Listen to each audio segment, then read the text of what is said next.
चलिए भाई, क्या हाल चाल। आज हमारा बहुत बढ़िया टॉपिक है, वेक्टर, जो थोड़ा सा यूज होता है कहीं ना कहीं, बहुत सारे चैप्टर में आपको देखने को मिलता है। ठीक, तो हम इसको थोड़ा सा पढ़ते हैं जितने हमें नीट में रिक्वायर्ड।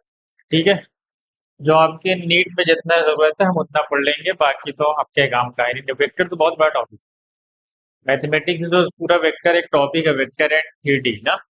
हाँ, तो हम नीट के पॉइंट ऑफ व्यू से पढ़ने जा रहे हैं, जितनी हमें जरूरत है हम उतना पढ़ लेंगे, बाकी हमें किसी काम का नहीं है। ठीक, फटाफट बताओ, स्केलर क्वांटिटी किसको बोलते हैं? सब बेसिक बेसिक है। स्केलर क्वांटिटी किसको बोलते हैं भाई? Quantity having only magnitude but no direction. ऐसी क्वांटिटी जिनके पास सिर्फ मैग्नीट्यूड होता है लेकिन कोई डायरेक्शन नहीं होती। उसमें कौन कौन आता है? स्पीड आता है, डिस्टेंस आता है, टाइम आता है। स्पीड के पास, आपके पास बस स्पीड है, मतलब आपसे कहा जाए आप 70 किलोमीटर पर आवर से जा रहे हैं।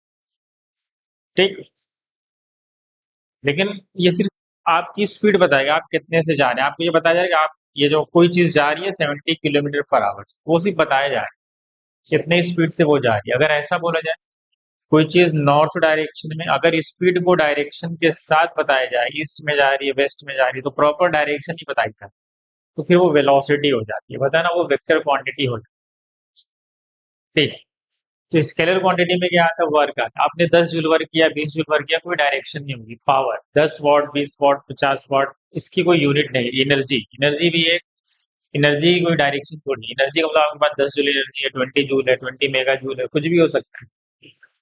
तो ये सब क्या है आपके? वर्क, पावर, एनर्जी, ये सब क्या है?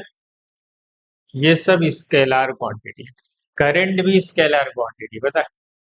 करंट के पास मैग्नीट्यूड भी है, डायरेक्शन भी है, लेकिन फिर भी वो एक स्केलर क्वांटिटी। क्यों? अभी आगे देखेंगे कि करंट के पास डायरेक्शन भी तो है लेकिन फिर भी वो स्केलर क्वांटिटी है। ठीक, ठीक। वेक्टर क्वांटिटी क्या होती है? Having magnitude, direction. हाँ, ये देखो, also follow the triangle law of vector addition. जो करंट है वो triangle law of vector addition को फॉलो नहीं करता। ठीक है, आल्सो फॉलो क्या होना चाहिए? मैग्नीट्यूड भी होना चाहिए, डायरेक्शन भी होना चाहिए, और क्या फॉलो करना चाहिए? Triangle law of vector addition. इसमें क्या था? Displacement, velocity, momentum, force, torque, ये सब क्या है? इलेक्ट्रिक फील्ड, ये सब क्या है? वेक्टर क्वांटिटी है। आगे बहुत सारी, इसमें थोड़ा बहुत लिखा हुआ है, एक्सीलरेशन। अब आगे जैसे जैसे आपको फिजिक्स पढ़ाई जाती है वहां से आपको बताया भी जाता है ये स्केलर है कि ये वेक्टर। अब आते हैं टाइप्स ऑफ वेक्टर। वेक्टर के कितने टाइप्स होते हैं? अच्छा, रिप्रेजेंटेशन ऑफ वेक्टर कैसा होता है? एक एरो से दिखाया जाता है, ये टेल बोलते हैं, हेड। ए वेक्टर, इसको बोलेंगे वेक्टर ए। ठीक, तो ये बैक, ये टेल है आपका, ये हेड बोला जाता है। ठीक, इक्वल वेक्टर क्या होंगे? इक्वल वेक्टर उसको बोलते हैं जिनके दो वेक्टर हैविंग सेम मैग्नीट्यूड, उनका मैग्नीट्यूड भी same as well as direction, मतलब दोनों की डायरेक्शन भी सेम हो, तो ऐसे वेक्टर को हम बोलते हैं कि वो इक्वल वेक्टर। ए और बी को इक्वल वेक्टर तब बोला जाएगा, ए और बी इक्वल वेक्टर तभी होंगे जब इनके मैग्नीट्यूड भी क्या होंगे आपस में, मतलब मॉड ऑफ ए जो होगा वो मॉड ऑफ बी के अगर बराबर है और इनकी डायरेक्शन भी सेम है तो वो इक्वल वेक्टर। ठीक है, जीरो वेक्टर क्या होता है? जीरो या उसी को नल वेक्टर बोलते हैं। ऐसा वेक्टर जिसका मैग्नीट्यूड जीरो हो लेकिन उसकी डायरेक्शन डिफाइंड नहीं होती। ये भी नीट में एक बार पूछा हुआ है बहुत पहले कि जीरो वेक्टर को कैसे रिप्रेजेंट करते हैं। कैसे रिप्रेजेंट करते हैं? ऐसे, ये है जीरो वेक्टर, इसको हम ऐसे ही रिप्रेजेंट करते हैं। ठीक है, ऐसा वेक्टर जिसके पास जीरो मैग्नीट्यूड हो लेकिन डायरेक्शन अनडिफाइंड हो, नॉट डिफाइंड डायरेक्शन, उसको हम बोलते हैं जीरो वेक्टर। ठीक, आगे बढ़ते हैं। यूनिट वेक्टर क्या होते हैं? यूनिट वेक्टर तो बोलते हैं वेक्टर हैविंग मैग्नीट्यूड वन, ऐसा वेक्टर जिसका मैग्नीट्यूड क्या हो? वन हो, और it is represented by A cap, और उसका मैग्नीट्यूड ऑफ ए वन होगा। और अगर किसी वेक्टर का यूनिट वेक्टर लिखना हो, क्या? अगर कोई ए वेक्टर है और आपको इसका यूनिट वेक्टर लिखना हो तो उसका यूनिट वेक्टर होगा A vector upon magnitude of A vector, मतलब उसी वेक्टर को उसी के मैग्नीट्यूड से क्या कर दो? डिवाइड कर दो, तो उसको हम बोल देंगे उस वेक्टर का यूनिट वेक्टर है। ठीक, पैरेलल वेक्टर, पैरेलल वेक्टर क्या होते हैं? Angle between two vectors. दो वेक्टर को पैरेलल बोला जाता है जब उनके बीच एंगल जीरो हो और उनका मैग्नीट्यूड में और may not be equal. Equal vector और पैरेलल में यही फर्क है, इक्वल में क्या होता है, मैग्नीट्यूड इक्वल होता है, और पैरेलल में हो भी सकता है और नहीं भी हो सकता है। यहाँ लिखा हुआ है मैग्नीट्यूड ऑफ ए मे और may not be equal to magnitude of B. ऐसे वेक्टर को हम पैरेलल बोलते हैं। एंटी पैरेलल वेक्टर क्या होते हैं? दो पैरेलल, एंटी पैरेलल में क्या होगा, दो वेक्टर जिनके बीच एंगल क्या होगा, 180 डिग्री होगा, उनके मैग्नीट्यूड इक्वल हो भी सकते हैं। ये दोनों के लिए लिखा हुआ है ना, चाहे वो पैरेलल हो चाहे वो एंटी पैरेलल, उनका मैग्नीट्यूड में और मे नॉट बी इक्वल। समझिए, उनके मैग्नीट्यूड इक्वल हो भी सकते हैं और नहीं भी हो सकते। ठीक है, यही बेसिक फर्क है। परपेंडिकुलर वेक्टर क्या होंगे? ऐसे वेक्टर, आपको पता है परपेंडिकुलर का मतलब 90 डिग्री। ऐसे दो वेक्टर जिनके बीच का एंगल क्या हो, 90 डिग्री हो, जैसे ये, इनको हम बोलेंगे कि ये क्या है, परपेंडिकुलर वेक्टर। ठीक है, पैरेलल और एंटी पैरेलल का इंपॉर्टेंट पॉइंट है, जिनके मैग्नीट्यूड इक्वल हो भी सकते हैं और नहीं भी हो सकते, दोनों क्राइटेरिया समझ गए। मैग्नीट्यूड में और may not be equal to B, समझ गए। चलिए फटाफट पढ़ते रहो थोड़ा बहुत। चलो, ये अगर हमें डायरेक्शन फॉर्म में लिखना हो, किसी वेक्टर का हम रिप्रेजेंटेशन कर रहे हैं, क्या कर रहे हैं, किसी वेक्टर को हम क्या कर रहे हैं, किसी वेक्टर को हम रिप्रेजेंट करते हैं, मान एक्स वाई जेड डायरेक्शन। ठीक, एक्स डायरेक्शन में जो वेक्टर होगा उसको आई कैप से, जो वाई डायरेक्शन में होगा जे कैप से, और जो जेड डायरेक्शन में होगा के कैप से। तो ये समझ गए। प्लस आई कब लिया जाएगा, जब पॉजिटिव एक्स, अगर ईस्ट वेस्ट नॉर्थ साउथ के फॉर्म में आपको रिप्रेजेंट करना है किसी वेक्टर क्वांटिटी को, आपको कुछ से बोला तो कोई चीज ईस्ट डायरेक्शन में जा रही है, तो मतलब उसको पॉजिटिव आई से डिनोट करेंगे। कोई बोले वेस्ट में जा रही है तो माइनस आई से डिनोट करेंगे, बोले नॉर्थ में जा रही है तो प्लस जैसे, बोले साउथ में जा रही है तो माइनस जैसे, और बोले अपवर्ड जा रही है, अपवर्ड का मतलब ये पॉजिटिव के, और बोला जाए डाउनवर्ड, डाउनवर्ड का मतलब नेगेटिव के। तो इसको आप याद रखेंगे, इसको हम ऐसे रिप्रेजेंट करते हैं जब हम किसी वेक्टर क्वांटिटी को किसी अलग अलग डायरेक्शन में जब उसको मूव कराते हैं। ठीक, मान लो कोई वेलोसिटी ऐसे लिखी है -2 j -3 k, तो इसका क्या मतलब, इसका मतलब है कि माइनस जे का मतलब ये माइनस है, मतलब ये इसकी दो दो डायरेक्शन में वेलोसिटी है। एक तो निगेटिव वाई में 2 मीटर पर सेकेंड और निगेटिव जेड डायरेक्शन में 3 है। माइनस का मतलब निगेटिव डायरेक्शन। -2 j लिखो या 2 × -j भी लिख सकते हो, कोई मसला नहीं। माइनस साइन उसका डायरेक्शन बताएगा कि वो पॉजिटिव एक्स है या पॉजिटिव वाई है या पॉजिटिव जेड डायरेक्शन। तो यहाँ लिखा हुआ फोर्स ऑफ 10, इसका मतलब -10 का मतलब क्या, force of 10 Newton acts in negative x direction, इसका मतलब है ये। और अगर प्लस है तो फोर्स ऑफ 20 ने, और यहाँ पे जे लगा हुआ है तो पॉजिटिव वाई डायरेक्शन। ठीक है, अगर के होता तो हम जेड डायरेक्शन एज्यूम करते। तो ऐसे हम आई जे के फॉर्म में हम रिप्रेजेंट कर लेते हैं किसी भी वेक्टर को। अब आते हैं मैग्नीट्यूड ऑफ अ वेक्टर। किसी वेक्टर का अगर आपको मैग्नीट्यूड निकालना है तो क्या करते हैं, तो आई जे के फॉर्म में गिवन होगा, तो कुछ नहीं करना आपको। अगर कोई वेक्टर दिया हुआ एक्स आई कैप प्लस वाई जे कैप प्लस जेड, तो इसका मैग्नीट्यूड का फार्मूला होता है अंडर रूट कोफिशिएंट ऑफ आई का स्क्वायर, कोफिशिएंट ऑफ जे का स्क्वायर और कोफिशिएंट ऑफ के का स्क्वायर। मतलब यहाँ पे निगेटिव होगा तो भी यहाँ पॉजिटिव ले सकते हो, क्योंकि निगेटिव का स्क्वायर तो पॉजिटिव ही होगा। जैसे इसका मैग्नीट्यूड निकाला है तो -2 या 2 भी लोगे तो भी आंसर 4 ही आएगा, कोई मसला नहीं। 4 का स्क्वायर 3 का स्क्वायर सॉल्व करके निकाल।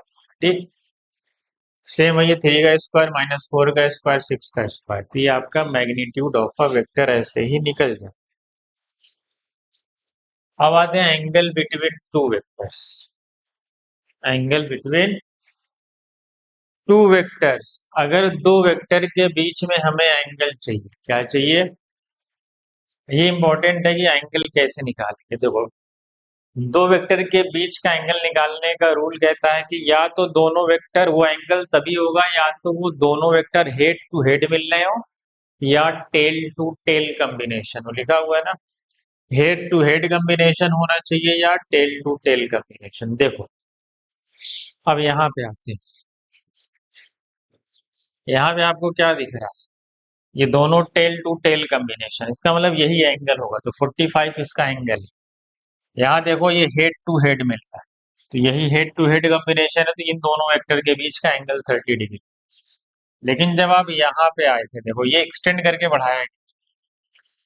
अब देखो किसी वेक्टर को, हम ये भी पॉइंट याद रख लें कि वेक्टर को ट्रीट किया जाता है as a free vector. Free vector का मतलब ये है कि अगर कोई वेक्टर ये है, इसको आप एज इट इज ऊपर भी शिफ्ट कर सकते हो पैरेलली, डाउनवर्ड भी ला सकते हो, आगे भी ले जा, बस जैसे है वैसे उस एंगल में नहीं, उसको रोटेट नहीं कर सकते जरा भी, और लेफ्ट साइड भी ले जा सकते हो, पैरेलली शिफ्ट कर सकते हो, इसको हम as a free vector treat करते हैं। तो लिखा है ना, vector are treated as a free vector, मतलब इसको हम parallelly forward backward upward downward कहीं भी लेके जा सकते हैं। तो इस वेक्टर को आगे भी ले जा सकते हो, पीछे भी ले जा सकते हो, एज इट इज ऊपर भी ले जा सकते हो, एज इट इज नीचे भी ले जा सकते हो। जब आपको हेड टू हेड या टेल टू टेल नहीं मिलेगा, तो किसी एक को हम पैरेलली शिफ्ट करके हेड टू हेड या टेल टू टेल कॉम्बिनेशन बनाएंगे। ठीक, पहले इतना था, सिर्फ इतना था। देखो ये हेड टेल कॉम्बिनेशन था, ये एंगल नहीं था, ये एंगल नहीं था, तो हमने क्या किया, इसको ऊपर शिफ्ट किया। तो हमने ऊपर शिफ्ट किया तो देखो यहाँ टेल टू टेल कॉम्बिनेशन बन गया। तो ये एंगल कितना था, 40।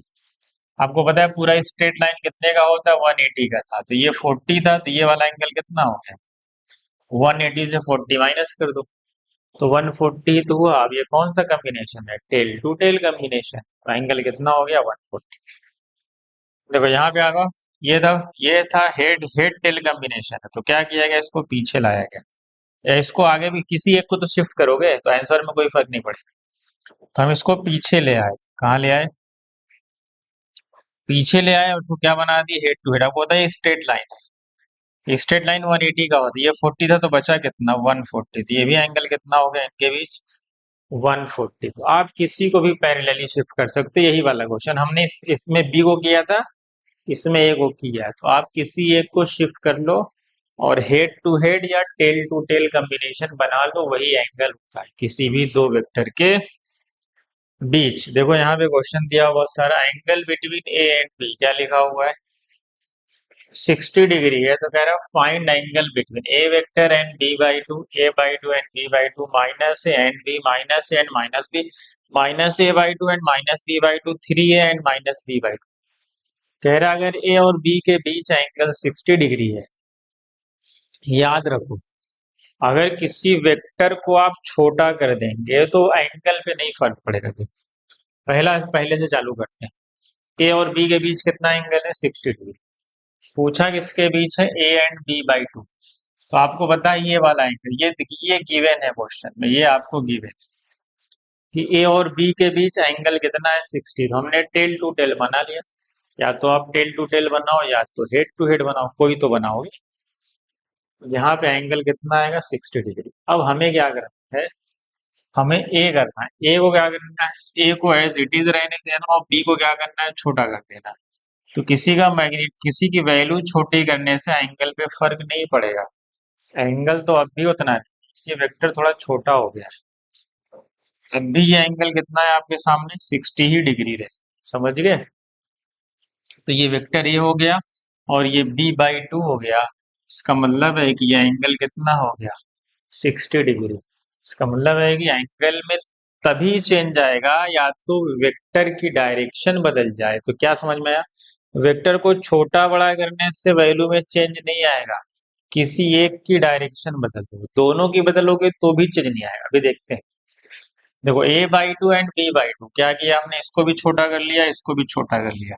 तो मैंने कहा कि वेक्टर की वैल्यू को छोटा करोगे तो वेक्टर की डायरेक्शन थोड़ी बदली है, वो तो एंगल ऐसा था, अभी छोटा हो गया तब भी एंगल उतना ही रहेगा, मतलब एंगल पे कोई फर्क नहीं पड़ा, एंगल अब भी उतना है। तो क्या समझ में आया, अगर हम किसी वेक्टर की वैल्यू को, मैग्नीट्यूड को डिवाइड कर दें किसी नंबर से या मल्टीप्लाई कर दें, बड़ा कर दें, तो भी एंगल में कोई फर्क नहीं पड़ेगा। अब देखो तीसरा वाला, माइनस ए एंड बी है। माइनस ए का मतलब क्या है, कि अगर ए वेक्टर इस तरफ जा रहा है, अगर आपका ए वेक्टर ये तो जैसे ही आप इसमें साइन लगाओगे माइनस की, तो इसकी डायरेक्शन क्या हो जाएगी, जस्ट रिवर्स हो जाएगी। तो कुछ ऐसा हो जाएगा, वो ना डायरेक्शन बदल जाएगी ना, नेगेटिव साइन से मल्टीप्लाई करो। इसका मतलब तीसरे पे आते हैं, देखो यही बनाए, ए को माइनस ए बनाना है, तो माइनस ए का मतलब है कि ये कैसा हो जाएगा, पीछे की तरफ जाने लगेगा, और बी तो इधर ही रहेगा। आपको पता है स्ट्रेट लाइन है पूरा 180 होता है। हमारा एंगल ये वाला थोड़ी है, हमारा एंगल तो ये है माइनस ए और बी के बीच, तो ये वाला एंगल। पूरा स्ट्रेट लाइन कितने का होता है, 180 का होता है। 60 माइनस कर दोगे तो 120 बचेगा। तो अगर किसी एक वेक्टर के डायरेक्शन को बदलोगे तो एंगल 180 माइनस थीटा आता है, देख लो एंगल कितना है इनके बीच, 180 माइनस 60, तभी तो 120 आया। यही तो 120 है। इसका मतलब है कि अगर आप किसी एक वेक्टर के डायरेक्शन को बदलेंगे, डायरेक्शन बदलने से ही बदलेगा, कि बस एक का डायरेक्शन वाले दोनों का बदलेगा फिर भी एंगल नहीं बदलेगा। अभी देख लेंगे। देखो चौथा क्या है, माइनस ए और माइनस बी। देखो ए कहाँ जा रहा था, इस तरफ, तो माइनस से इस तरफ अपोजिट हो गया, बी जा रहा था इधर, तो माइनस बी हो गया उधर। तो अब भी ये कौन सा कॉम्बिनेशन, अब भी तो ये टेल टू टेल ही है, देखो। और ऐसे एंगल को क्या बोलते हैं, ट्रांस, ये क्या करेंगे दूसरे को इंटरसेक्ट करके, ये वाला एंगल पड़ेगा ना, वर्टिकली अपोजिट एंगल। तो ये दोनों क्या हो गए एक दूसरे के, वर्टिकली अपोजिट एंगल हो जाए। इसका मतलब एंगल अब भी क्या हो रहेगा, 60 ही रहेगा। तो यहाँ पे जो एंगल आएगा ए और बी के बीच में, वो कितना आएगा, 60 डिग्री। तो क्या समझ में आया? अगर किसी दो वेक्टर को में से किसी वैल्यू कम ज्यादा करोगे तो चेंज नहीं आएगा, एक की डायरेक्शन बदलोगे तो एंगल 180 माइनस, जो पहले एंगल था उसमें से 60 माइनस कर दो। अगर दोनों की डायरेक्शन बदल दोगे तो भी एंगल नहीं चेंज हो रहा, यहाँ से पता चल गया। पांचवा तो अब देख के बता, वैल्यू को घटाने बढ़ाने से कोई भी चेंज नहीं आता एंगल में, और दोनों की नेगेटिव साइन, मतलब दोनों का डायरेक्शन बदले हो तो एंगल अब भी वही रहेगा जो पहले। समझ गए? तो पांचवें का एंगल क्या आएगा भाई, पांचवें का एंगल तो 60 ही आना। कितना आना है, 60 आना। क्यों? क्योंकि हमें पता है कि वैल्यू को डिवाइड करने से एंगल पे कोई फर्क नहीं पड़ेगा, और तुमने दोनों की डायरेक्शन बदल दी है तो एंगल अब भी नहीं चेंज होगा। इस पे आते हैं, एक के मैग्नीट्यूड को 3 टाइम्स बढ़ा दिए तो एंगल पे कोई फर्क नहीं पड़ेगा, एक के मैग्नीट्यूड को 2 टाइम्स घटा दिए अब भी कोई फर्क नहीं पड़ेगा, लेकिन एक की डायरेक्शन को बदल दिए तो अब फर्क पड़ेगा। एक की डायरेक्शन को बदले हो तो फर्क पड़ेगा। तो 180 माइनस 60 कितना आएगा, पहले पहले 60 था ना, अब 180 माइनस 60 हो जाएगा, जैसे ये वाला था। एक की डायरेक्शन बदले तो एंगल बदल जाएगा, तो 120 डिग्री आ जाए। समझ गए? तो ये था हमारा एंगल। हम ऐसे ही एंगल को क्या करते हैं, फाइंड कर लेते हैं किसी भी दो वेक्टर के बीच का। समझे? चलिए क्वेश्चन यहाँ पे, इफ कोई वेक्टर दिया हुआ है, दिस क्या लिखा हुआ है, कह रहा है this is a unit vector. आपको पता है अभी थोड़ी देर पहले आपने उसकी डिफिनेशन पढ़ी कि अगर कोई यूनिट वेक्टर होगा तो उसका मैग्नीट्यूड 1 के बराबर होगा, पढ़े हो ना। तो कुछ नहीं करना, इसके मैग्नीट्यूड को बराबर कर देना है, तो रूट के अंदर जाना है, 0.3 का स्क्वायर, क्योंकि यहाँ निगेटिव लो चाहे पॉजिटिव स्क्वायर हो गए पॉजिटिव ही आना। 0.2 का स्क्वायर प्लस यहाँ कोफिशिएंट सी का स्क्वायर, और तुम्हें पता है इसका मैग्नीट्यूड 1 के बराबर आएगा। स्क्वायरिंग बहुत साइड कर दो, सब रूट हट गया, स्क्वायर कर दो 0.09, इनको ऐड करो, उसको ले आके उधर माइनस कर दो, सी स्क्वायर की वैल्यू आ गई, रूट में ले जाओ बाहर निकाल, ये फाइनली आपकी सी आ गई। कह रहा है कोई यूनिट वेक्टर, कह रहा है एक वेक्टर ए है, राइट यूनिट वेक्टर। अभी हमने थोड़ी देर पहले पढ़ा कि अगर किसी वेक्टर का यूनिट वेक्टर लिखना है, उसी वेक्टर को उसी के मैग्नीट्यूड से डिवाइड कर दो। तो हमें क्या करना है, उसी के वेक्टर को उसी के मैग्नीट्यूड से डिवाइड कर देना है। इसका मैग्नीट्यूड क्या होगा, √2 का स्क्वायर प्लस 3 का स्क्वायर प्लस 4 का स्क्वायर। ठीक, आप सॉल्व करोगे 4, 9 और 16, 29 आ जाएगा। ठीक है, या सेपरेट लिख लो या एक जैसा लिख लो, आपकी मर्जी। समझ गए? समझे? हाँ, आगे बढ़े, आगे बढ़ो। अगला टॉपिक है कंपोनेंट ऑफ अ वेक्टर। क्या है, कंपोनेंट ऑफ अ वेक्टर।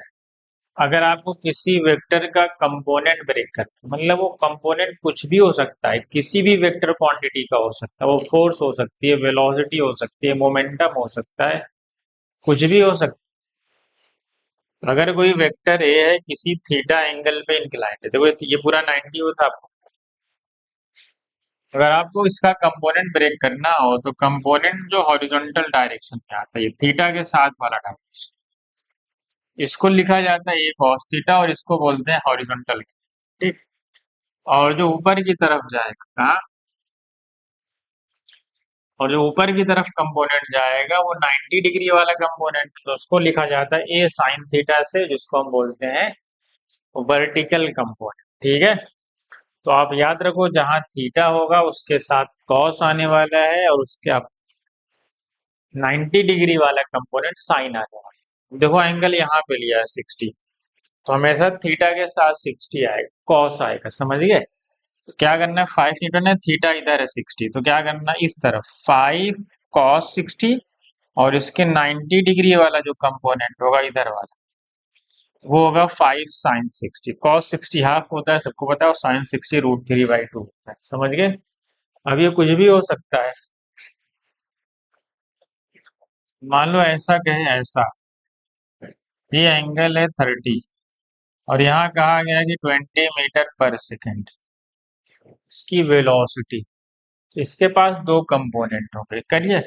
एक तो होगा थीटा के साथ, क्या होता है थीटा के साथ, इसको हम क्या बोलेंगे, 20 cos 30। ठीक। एक जो इसका वर्टिकल कंपोनेंट आएगा, जो इसके 90 डिग्री पे होगा, वो क्या होगा, वो होगा 20 sin 30। ये तो आपको पता ही है, ये तो आपको पता ही है। cos 30 कितना होता है, सबको पता है। cos 30 कितना होता है, √3/2, 2 से डिवाइड करके 10 √3 कर दो। और आपको पता है sin 30 कितना होता है, हाफ, तो ये 10 आ जाएगा, समझ गए। तो यहाँ से 10 आ गया, और यहाँ से 10 √3 आ, तो इसको कहते हैं हम कंपोनेंट को हम ब्रेक कर लेंगे, कहीं कहीं आपको जरूरत पड़ेगी। ठीक है। तो हम किसी कंपोनेंट को ऐसे ही ब्रेक कर लेते हैं। ठीक है। हाँ, चलो, ये था हमारा आज का फर्स्ट लेक्चर ना, वेक्टर का। थोड़ा थोड़ा करके हम पढ़े, 3 लेक्चर में खत्म कर देंगे। दूसरे लेक्चर में हम डॉट एंड क्रॉस प्रोडक्ट पढ़ेंगे। ठीक है। आज हमने सारा बेसिक पढ़ लिया। चलिए, मिलते हैं अगले लेक्चर में।